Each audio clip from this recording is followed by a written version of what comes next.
Unfollow பண்ணிட்டேன், உன்னை unfollow பண்ணிட்டேன். பண்ணு, நான் வேர்வை சிந்தி உழைச்சா மட்டும்தான் எனக்கு சோறு. ஓகே, என் வாக்கு என் உரிமை, நான் யாருக்கு வேணா போடுவேன். அதுதான் உண்மை. ஓகே, நீ டிவி கேக்கு போடு, டிஎம் கேக்கு போடு, இல்ல ஏடிஎம் கேக்கு போடு, என்டி கேக்கு போடு, வாட் எவர். ஓகேவா?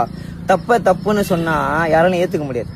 ஓகே, பொதுவா தப்புன்னு சொன்னா தற்கூரியால ஏத்துக்கவே முடியாது. ஓகே, அது யாரால ஏத்துக்க முடியும்? நான் ஸ்டோரியில போட்டுக்கிறது தப்பு தான், அது நான் கரெக்டா நியாயத்தை தான் போட்டுக்கிறேன்.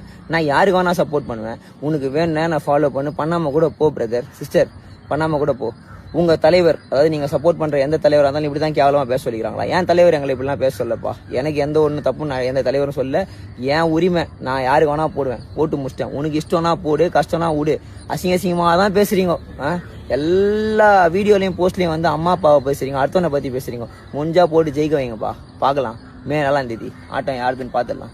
ஓகே, நான் நிறைய பேசுவேன், வேணாம். நீங்க எல்லாருமே நல்லா இருக்கணும். நம்ம உழைச்சாதான் நமக்கு சோறு. வேர்வை சிந்தி உழைச்சிட்டு சொல்றேன். ஓகே, உங்க உரிமை. நீங்க யாருக்கு போட்டாலும் நம்ம தான் உழைக்கணும், அதை தெளிவா தெரிஞ்சுக்கோங்க.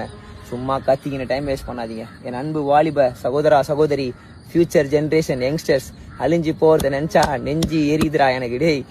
டேய் சோசியல் மீடியாவை பார்த்து அழிஞ்சு போகாதீங்கடா, உழைங்கடா. வாழ்க்கையில முன்னேறதுக்கு எவ்வளவு வழி இருக்குதுடா, வேற எதுவும் சொல்றதுக்கு இல்லடா.